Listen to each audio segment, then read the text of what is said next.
Hello everyone, welcome today to URM's webinar. So today we're going to be talking about information security around ISO 27001 on the controls in Annex A and how you might be able to unlock their full potential within your organisation. So my name is Lauren Gotting, New Business Director here at URM, and I'm joined by one of URM's more experienced senior consultants, Wayne Armstrong, who will tell you a little bit more about himself shortly.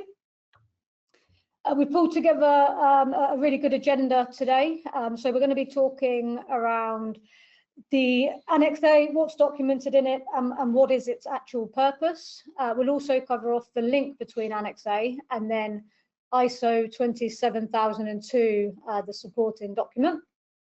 We'll run through the structure of Annex A and what that looks like, and then actually selecting controls that you may want to implement and how you select those controls. And then we'll talk through some examples of controls and what that actually looks like for an organisation when implementing those controls. So at the end, if we've got, depending on how much time we've got, we'll answer any questions. So please feel free to add them throughout the presentation, and we'll do our best to get around as many as possible. As ever, if we don't address your question live today, we'll get in touch and we will address them for you. So keep them coming. Also, we will ask for your feedback at the end of the presentation. Please, if you wouldn't mind taking 30 seconds to fill that out, it's really important to us. It drives our future programs, and we always want to improve our services and our webinars for our clients. Okay, before we dive into ISO 27001, some exciting news hot off the press. For those that have been to our events before, you'll notice our logo has changed ever so slightly, and from today URM now part of Cooper Parry, which is very exciting.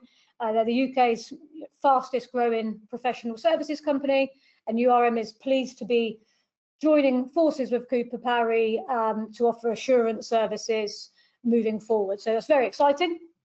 That comes off the back of URM's 20 years experience. So we've been working with our clients, implementing ISO standards, helping compliance with GDPR for 20 years this year. Alongside that, we also have a range of cyber services, so can support organisations with cyber essentials, pen testing, and more specific areas like PCI and NIST as well.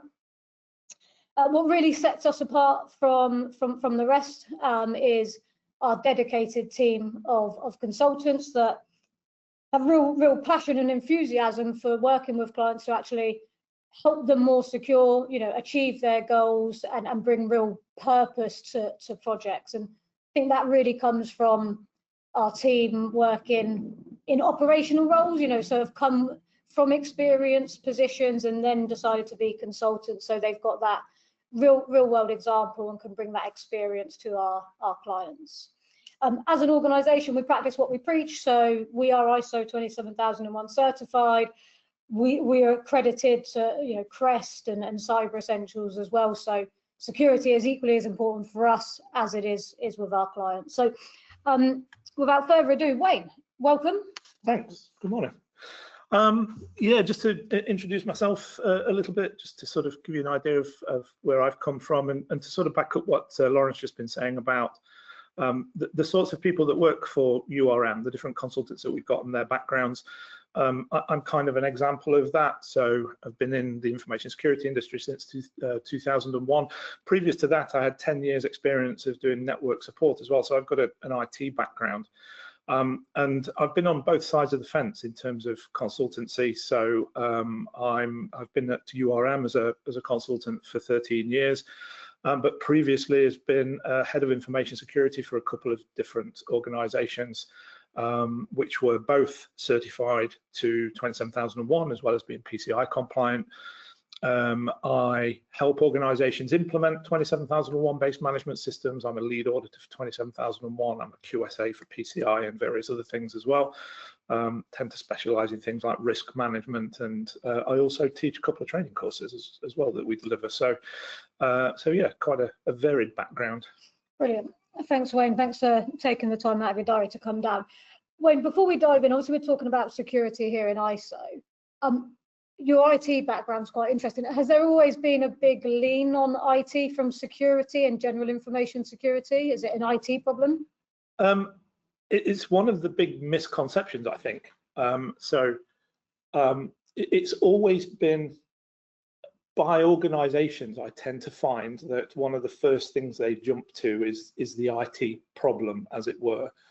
And they think that security is an IT problem. And that's really not the case. And as we'll see when we get into the different controls, etc., that form Annex A in 27001 and stuff like that, there's lots of different aspects to it. There's the physical side, there's the process and people side. So no, it's not just about IT. But having said that, obviously in the modern world, there's the way that we store, process, and communicate information is predominantly done through IT solutions. And so therefore it makes sense that there is a focus on technological sorts of controls as well. Yeah, brilliant. Cheers. Well, yeah, letters through the post are less and less, aren't they? So Wayne, let's start then. ISO 27001 Annex A. What's the purpose of this? Okay, so I guess to start off with, essentially ISO 27001 is a risk-based standard. And it advocates the idea that you'll perform a risk assessment and understand what your risks are associated with information security. That said, the purpose of Annex A really is to give you a list of best practice controls that you can choose from.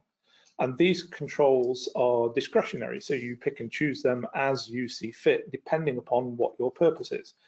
So if you have run your risk assessment and you've identified certain risks that need to be mitigated, there's a set of controls listed there for you that you can choose from in order to mitigate those risks.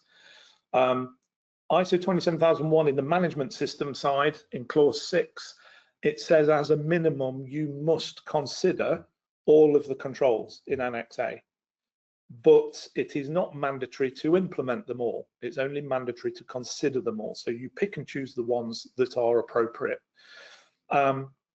Once you've chosen them, though, they do become part of your management system, and so from that point forward they become requirements. And so you then must be able to demonstrate that you have implemented those controls, and you must have evidence to back that up, because one of the things that's going to happen is you're going to be audited against those things, and you're going to need to be able to demonstrate that they are in place. Wayne, sorry, just so I understand, could someone get 27001 without implementing these controls in Annex A? Or? Technically, yes. Oh, wow. So you could select controls from other sources and choose to implement those controls instead, because they may mitigate your risks better than the ones in 27001.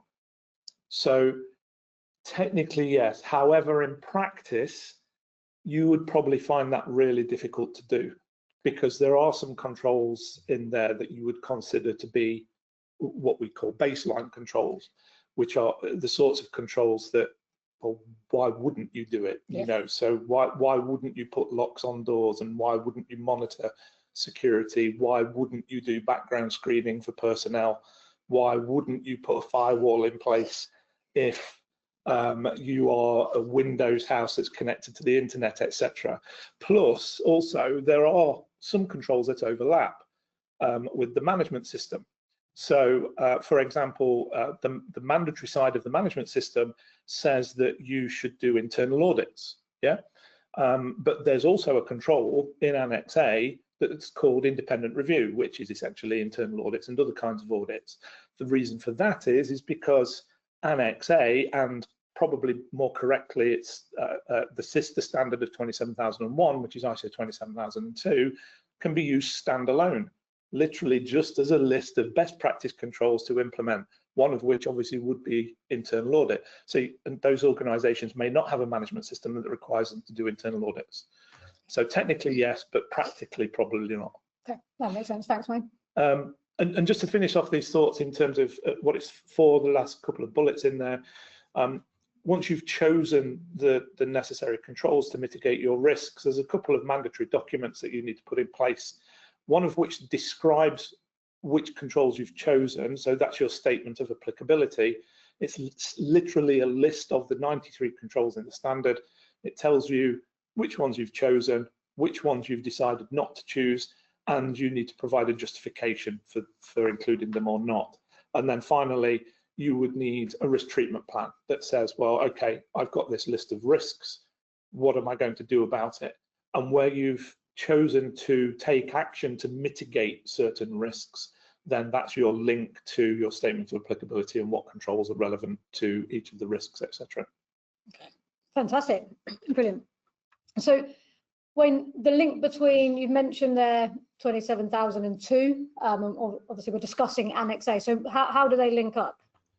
Yeah, it's interesting. So I thought it might be interesting to mention a little bit of history, because actually what is now ISO 27002 it came first. So back in the day, in the 90s, somewhere around 1995, it might have been a little bit earlier, the Department of Trade and Industry sent out a survey to hundreds of organisations around the UK and said, information security is becoming a thing. What do you guys do to mitigate your information security risks? And they answered that survey, gave the DTI a bunch of good ideas, and then they published a public document that listed essentially all of these best practice controls. That became a British standard, BS 7799, and then shortly after, a few short years probably after that, BS 7799 was published, a bunch of organisations turned around and said, wouldn't it be a good idea if we could be assessed against this, if we could have some kind of certification or something like that. So a part 2 version of 7799 came out, which has got the requirements in it. And so it's part 2 that eventually became ISO 27001, and part 1 of BS 7799 that became ISO 27002. So in other words, the controls came first. There was no management system to start with. And essentially where the link is, in ISO 27001, Annex A tells you what those controls are. So there's 93 of them, and it lists them, and we'll see how they're listed shortly. And it says these are the best practice controls that you need to choose from, but it only tells you what the requirement is. It doesn't tell you anything about how to do it, how to implement it, etc. That's what ISO 27002 is all about. There's lots of good best practice implementation guidance in ISO 27002. So in my mind, anybody that is implementing a, say, an ISMS based on ISO 27001 should not only have a copy of that standard, they should also have a copy of ISO 27002, because they're going to be implementing some of those controls that are documented in Annex A, and they're going to need to know how to do it. And so therefore 27002 will give you some good implementation guidance. It will also enable you to be in a position to make better choices around which controls you need to implement. So the way that it does that, in addition to the implementation guidance, there's a couple of other things as well. Each control in ISO 27002, for example, has a stated purpose. So what is it that is going to be a benefit, if you like, of implementing this control by stating what its purpose is? There's also something called attributes. So each of the 93 controls has in a little table at the head of the control in 27002 that states what the attributes are. And we'll talk about attributes in greater depth a little bit later on, but suffice it to say at this point, the attributes are there to enable you to choose which controls are relevant to address or mitigate the risks you have identified. And I'll get into that in a little bit more detail later on around how you use that. I mentioned earlier on as well that ISO 27002 can be used standalone. So if you're as an organisation that's not necessarily interested in implementing a management system based around ISO 27001, you're not interested in certification or anything, but nevertheless you want to put in place some best practice or some well-recognized controls, then Annex A / ISO 27002 is a good place to start in terms of putting some best practice controls in place.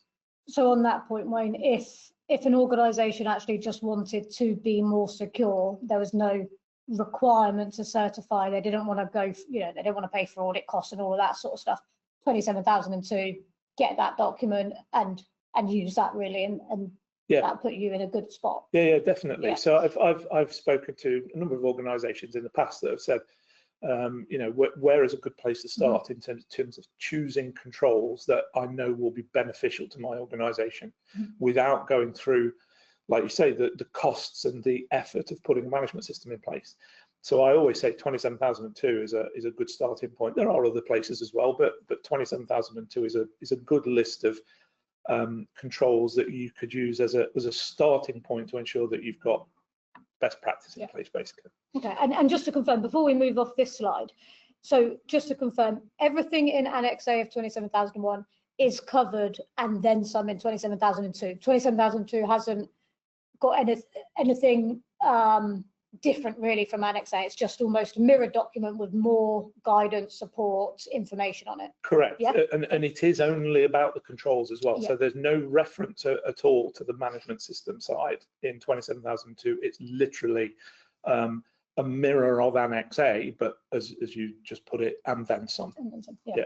Cool. All right, brilliant, Wayne. Thank you very much. So the structure of Annex A, what does it look like? So I mentioned a couple of times that it consists of 93 controls.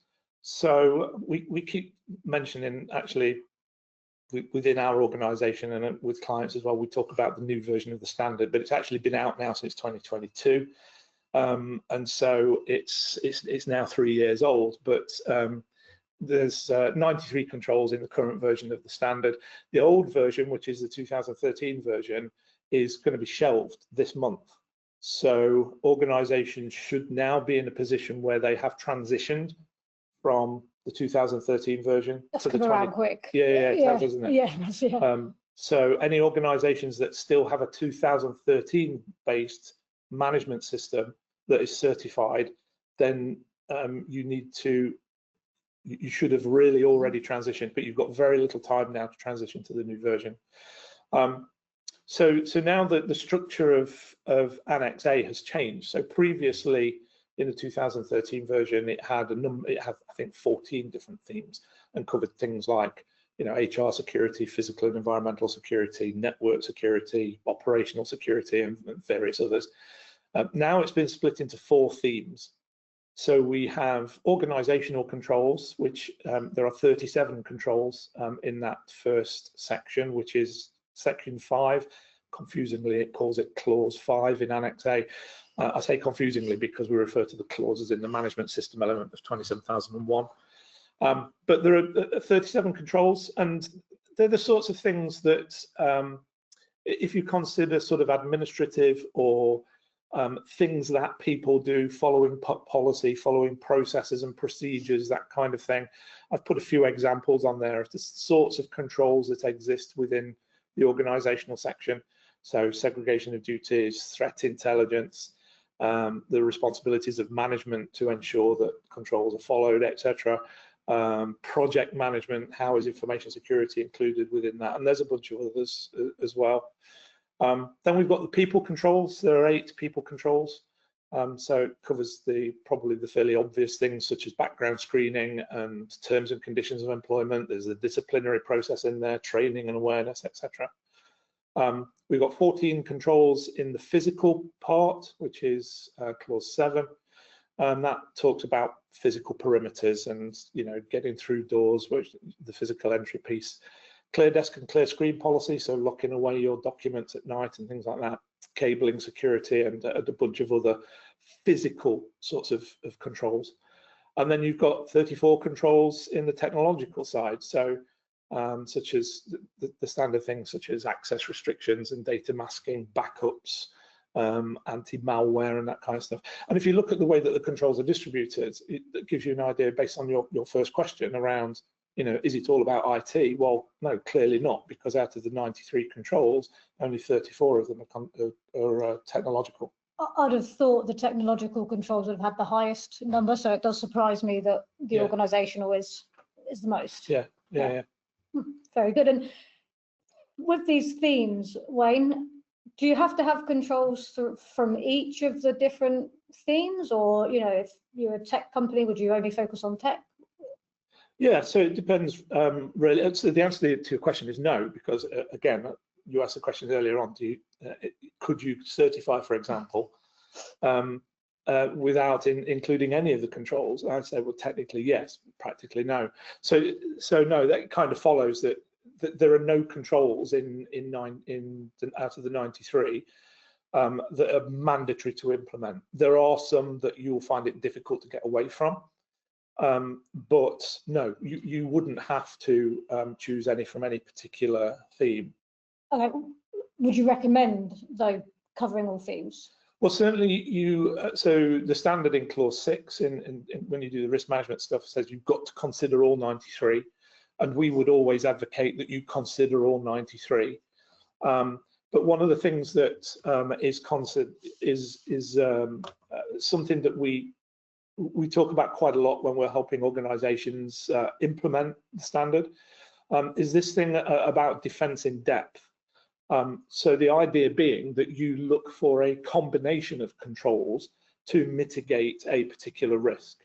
And so that could be some technological controls, some physical controls, some people controls, and then the processes, policies and procedures that wrap around that in the organizational side that all come together to try and mitigate the same risk.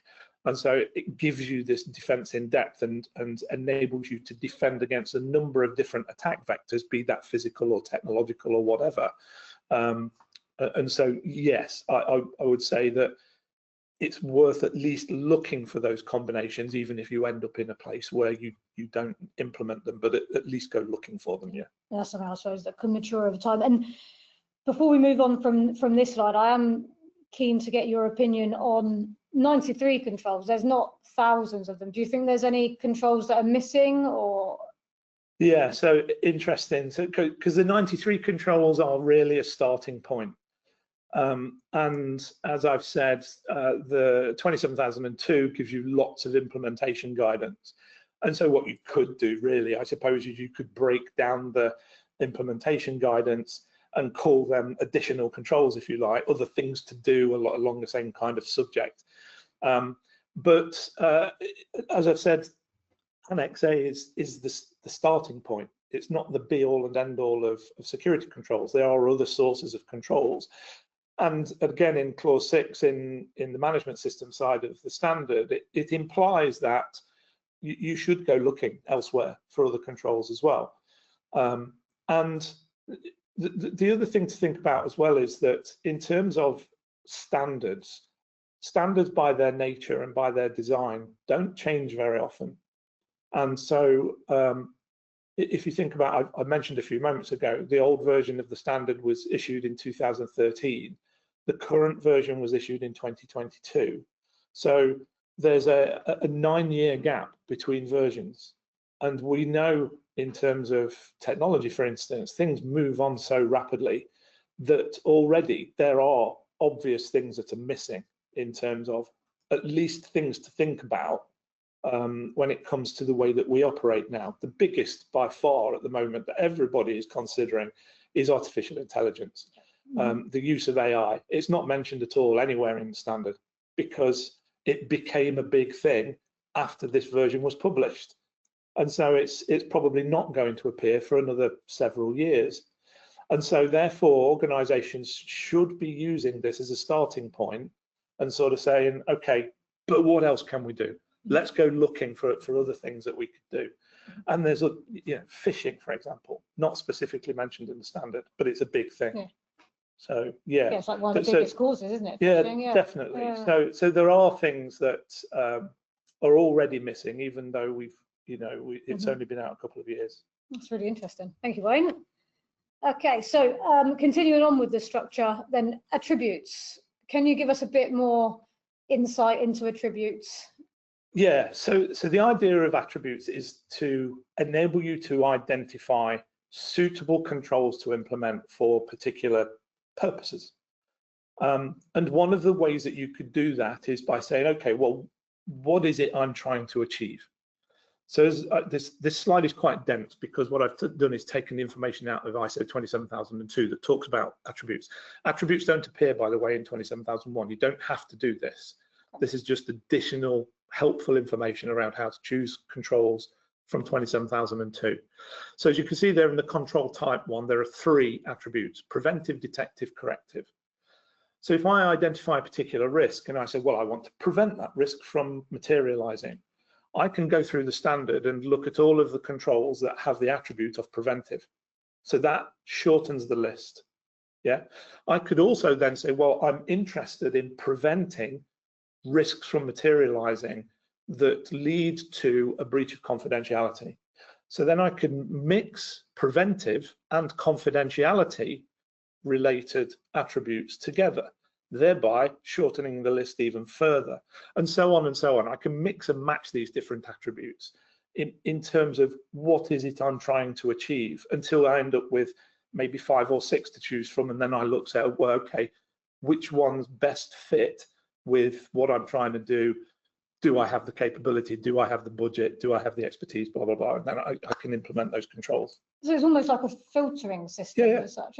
Yeah, and some of our clients have actually done that. They've taken this information out of the standard, dropped them into a spreadsheet, and in the different columns have got the different attributes, and then you can filter on the columns to enable you to identify a specific set of controls that you can choose from, that you can shortlist. Oh, that's really cool. And are there, from your experience, are there many clients adopting this approach to control selection?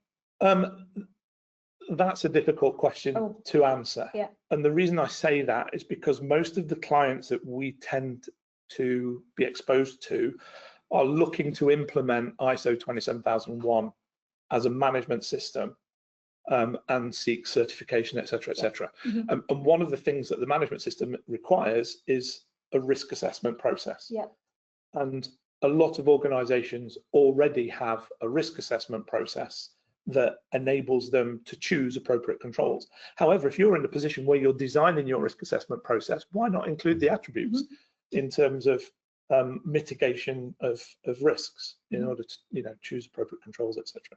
Yeah, I've never thought of it like that, but it's a really cool concept, really cool way to approach it. Yeah. Brilliant. Brilliant. So in terms then, moving on to selecting controls for implementation, what advice and guidance do you have here? Kind of alluded to it already to a certain degree, because I've mentioned it a few times. So conduct a risk assessment. ISO 27001 is a risk-based standard. If you don't know what your risks are, you don't know what you're not going to be in a position to know what you're trying to achieve. Therefore, you don't know what controls that you're going to be implementing. So conduct your risk assessment, identify all of your important assets, where the threats are coming from regarding those assets, where the vulnerabilities are that may enable those threats to materialize. It's a good idea to obviously understand the value of your assets through the impacts that could happen to an organization, what are the chances of those things happening, and bring all that information together in order to give you an idea of what the risks are that you face. You need to prioritize those risks. So what are the most important ones to deal with?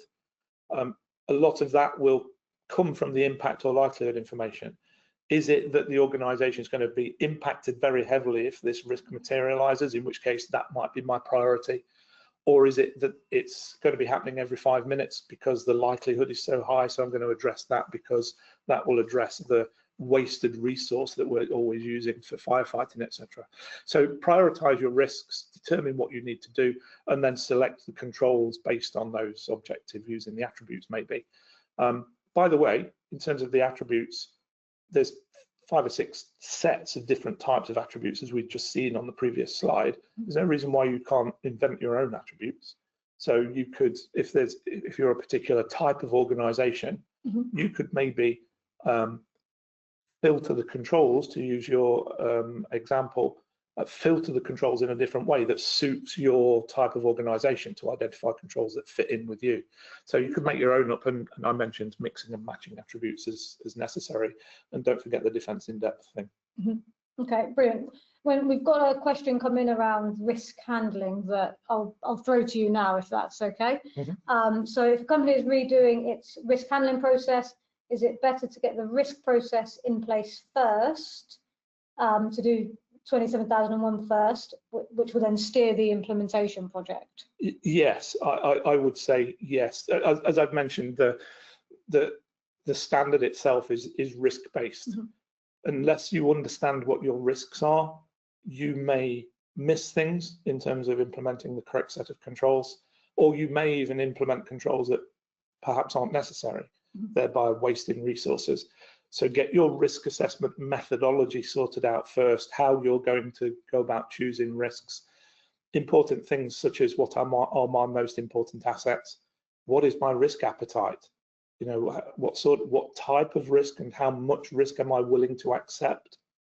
And I can ignore those risks that fall below that threshold and therefore prioritize the ones that are more important to me. But unless I've got that method sorted out, I'm not going to know what those things are. So I would say, yes, get your methodology sorted out first, run the risk assessment, because that will it'll mean you should be able to make more informed decisions around which controls to implement.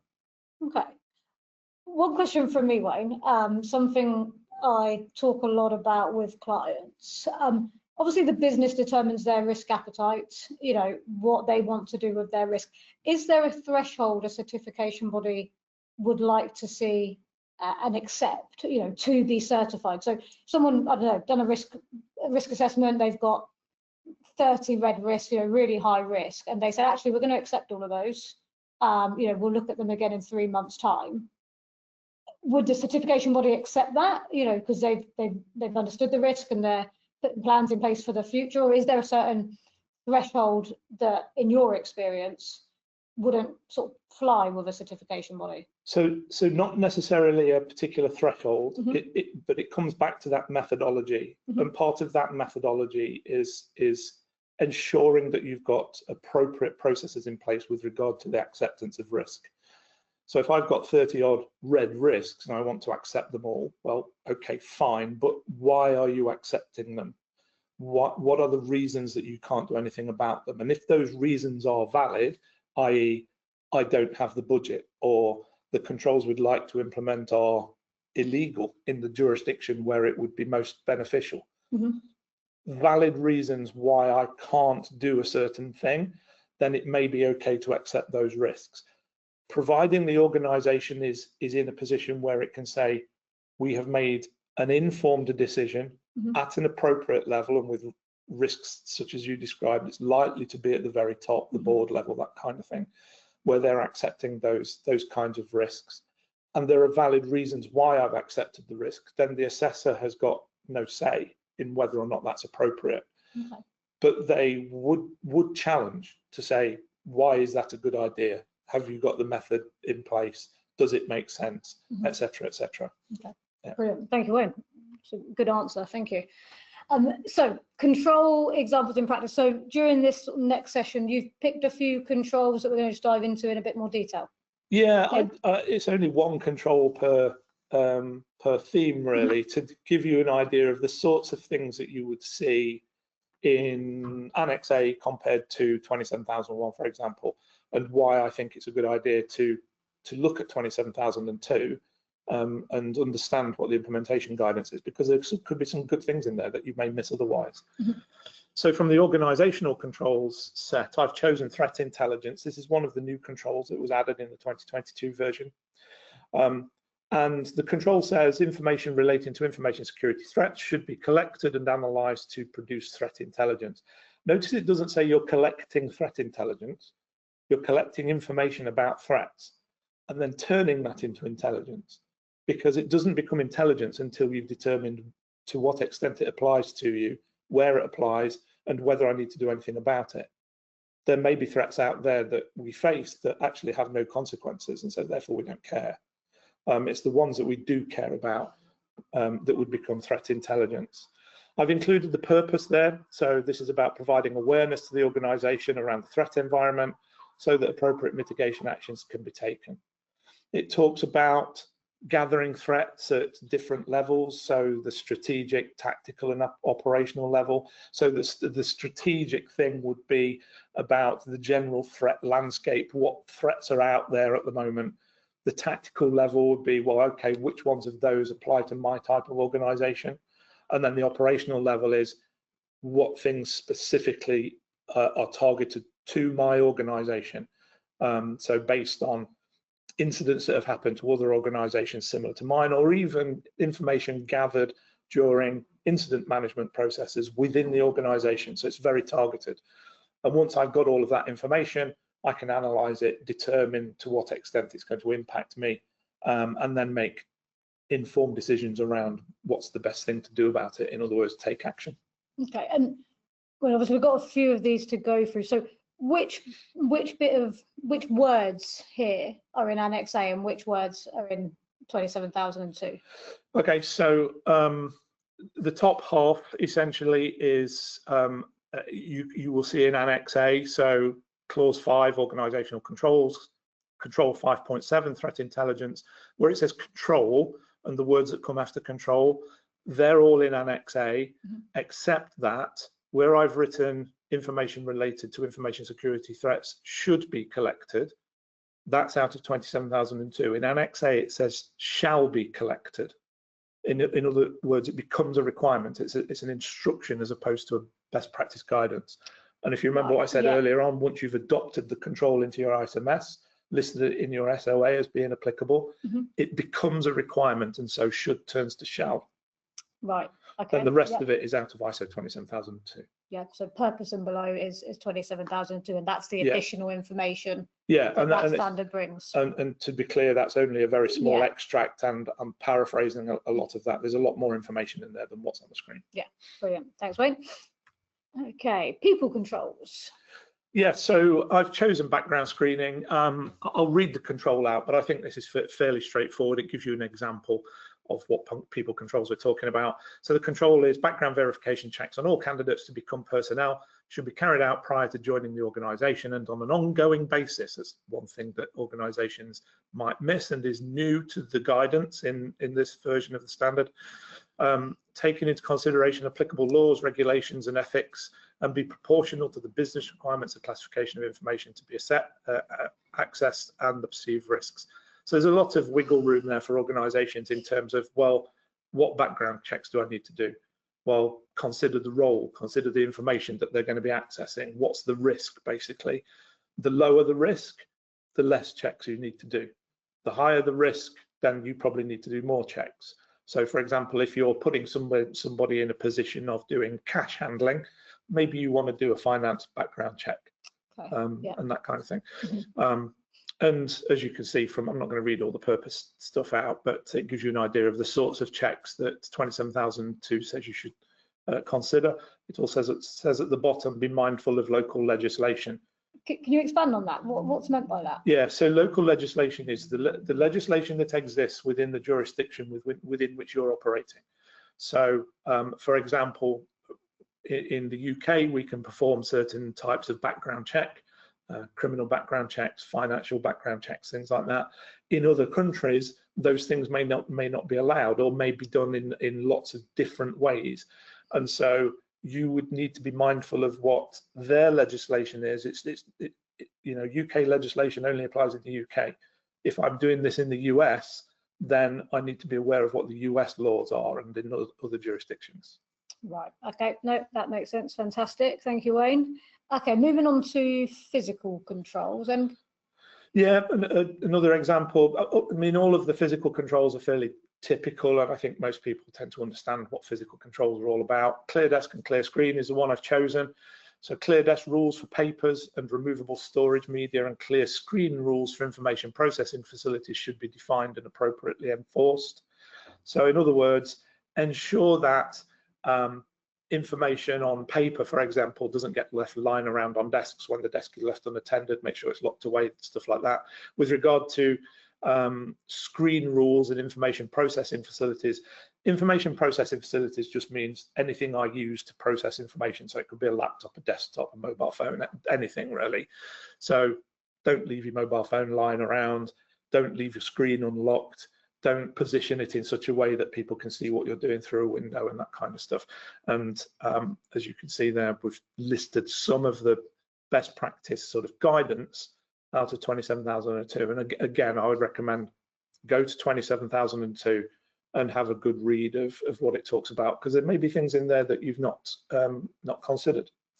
Okay, and with this then, clear desk, clear screen, how does someone actually enforce this, implement it? Because it's all good there knowing the control and in the purpose. How does someone actually do this? Yeah, so interesting actually, because then that comes back to and provides a link back to section 5, the organisational controls. So one of the things that you're going to have in there are the policy and the process and the procedure. So what does clear desk mean? So we'll write the rules down in a policy and publish that to people, maybe in a dedicated clear desk policy or in an acceptable use policy or in a code of conduct or anything like that, that tells them how they should behave, i.e. don't leave things lying around, etc. But then there's another control in the organizational part, that's management responsibilities. So managers should be responsible for ensuring that they're observant when they're in the office, and they make sure that the people that are reporting to them, when they get up from their desk and they leave papers lying around or their screens unlocked, then managers should be challenging them and saying, don't forget what the policy is, etc. And then there's another link to section 6, which is training and awareness. Let's train our people on what the rules are around clear desk and clear screen policy.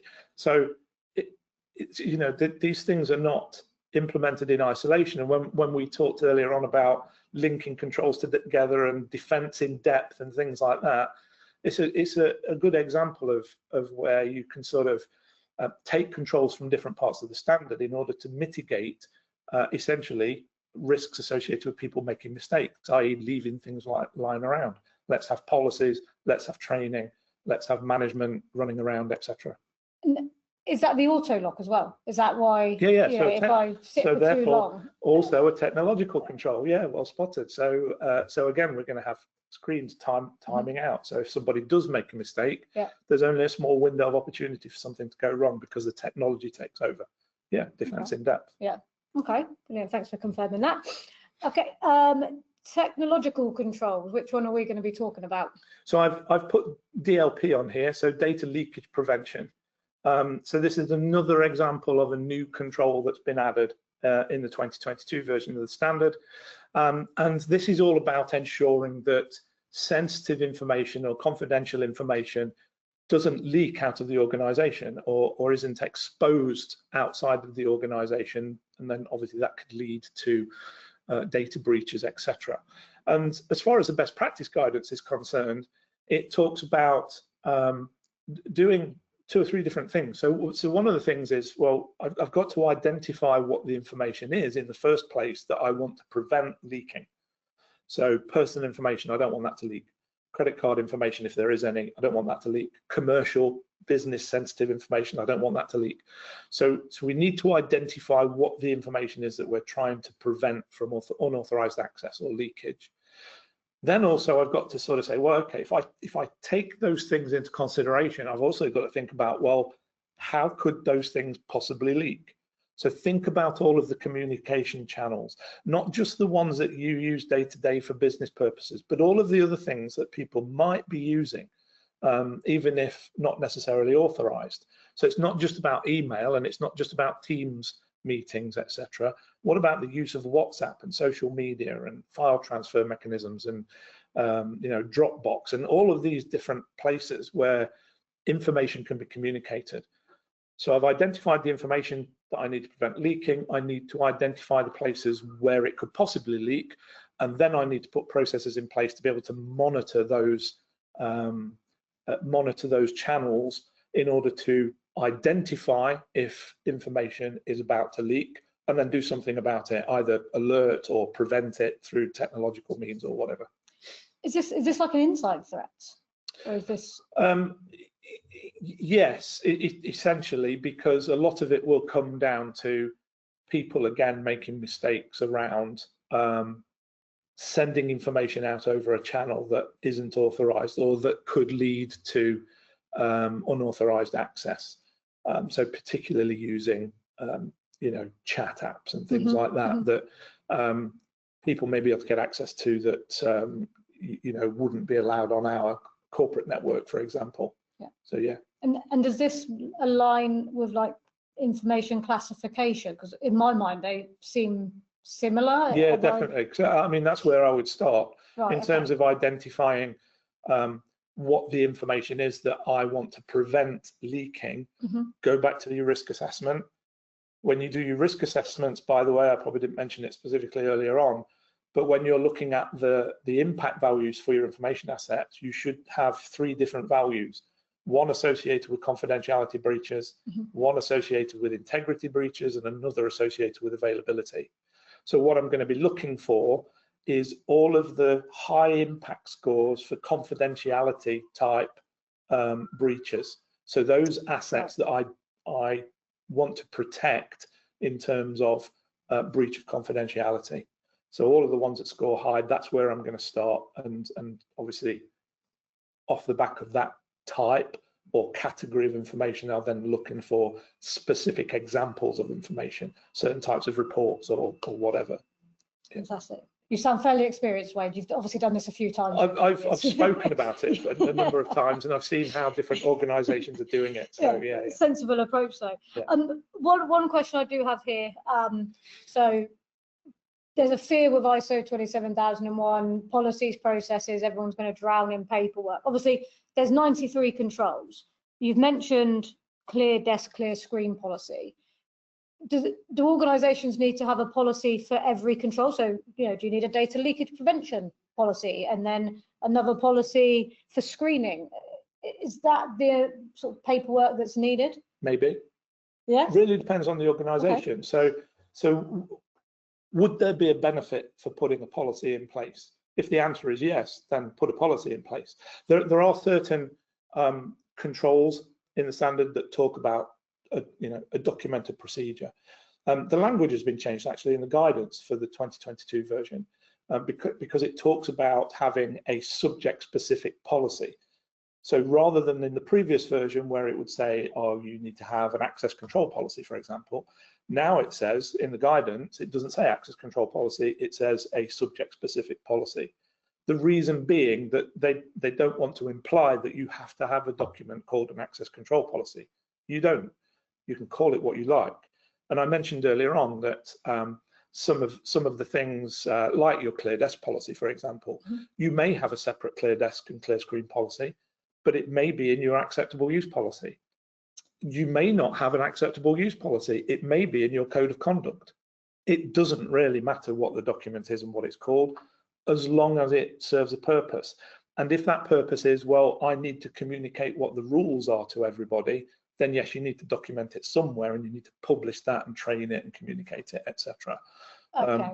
So there are a few places in the standard where it specifically requests a certain document, but there's not that many.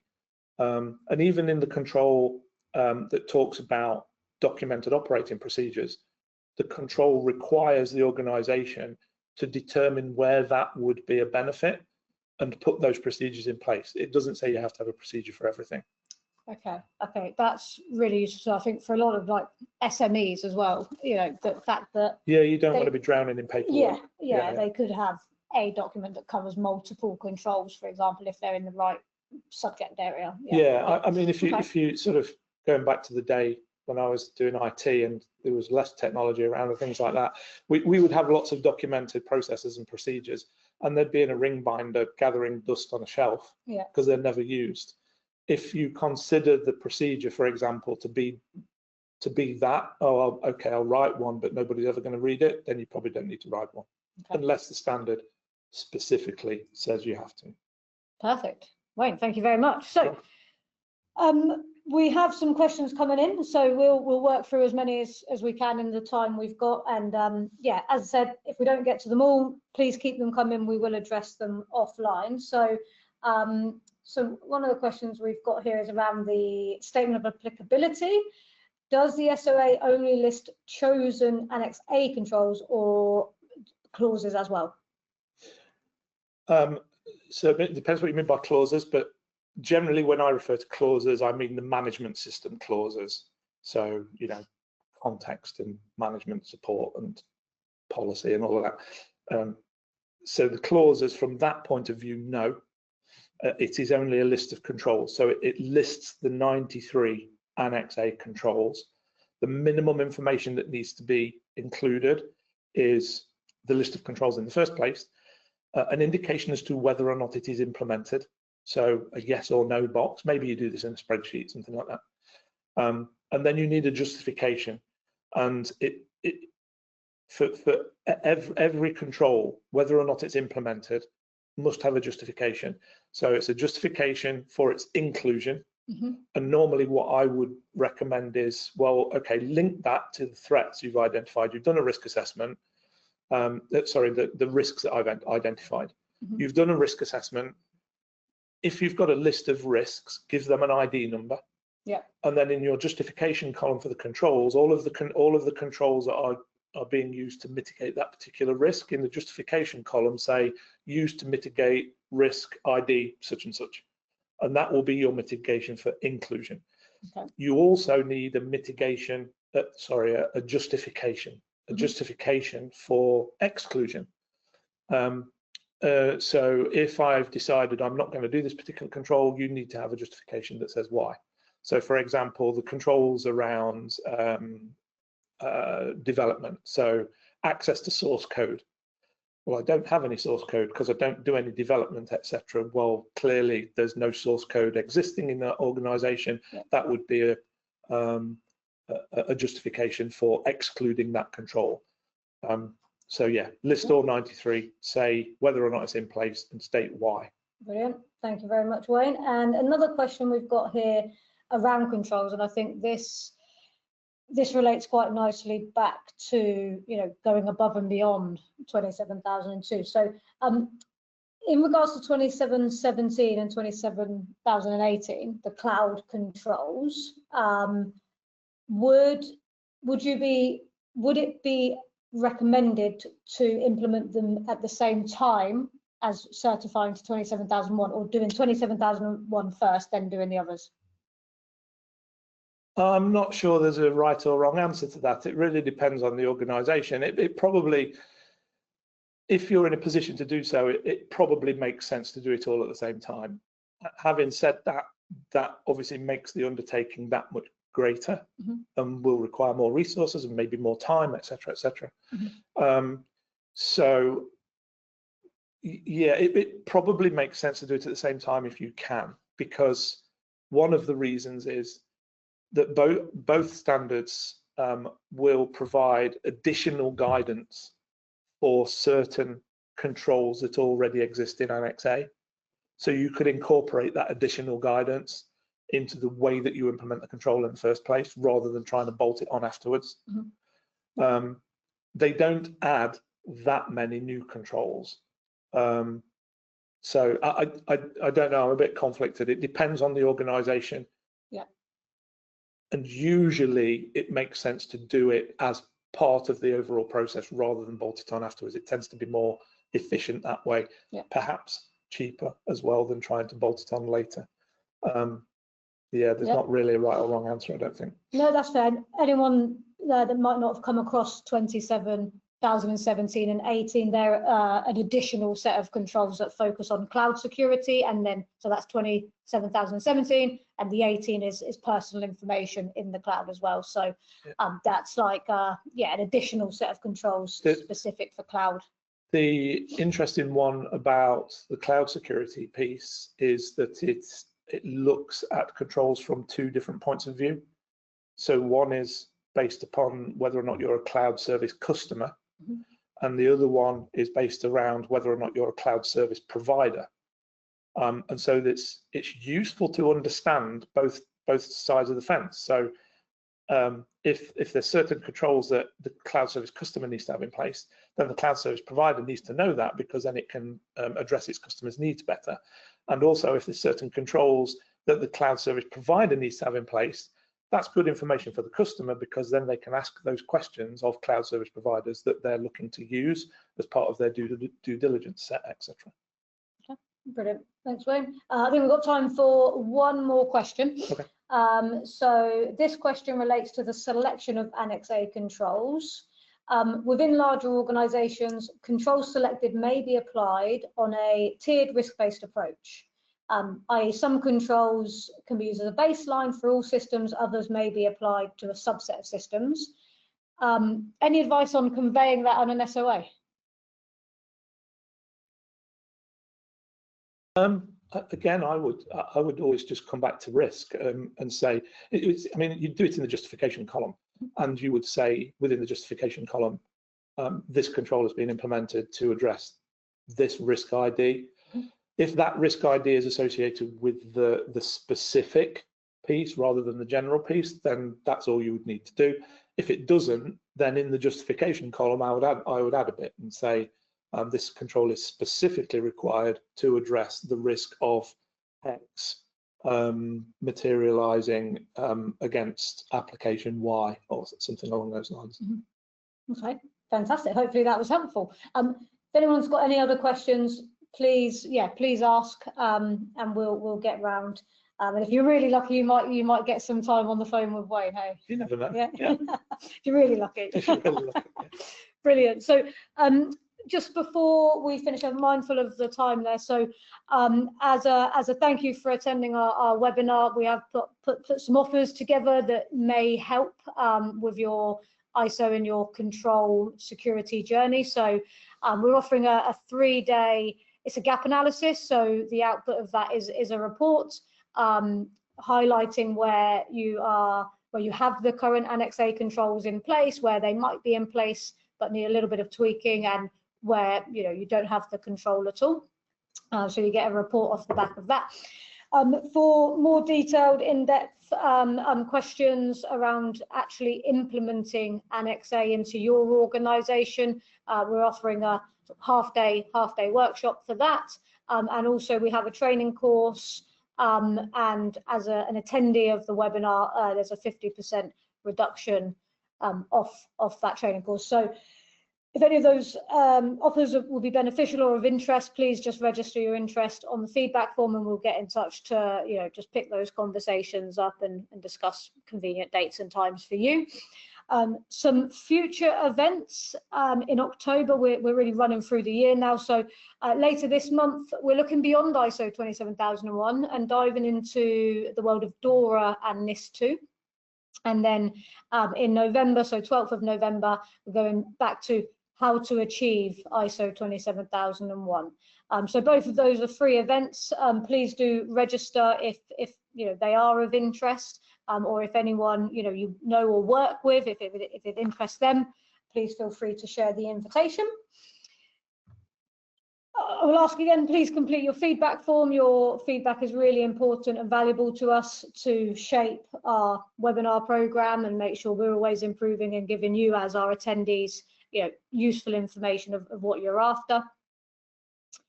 And lastly, thank you very much for taking the time, and thank you, Wayne, for joining us. You're welcome. Thanks for inviting me.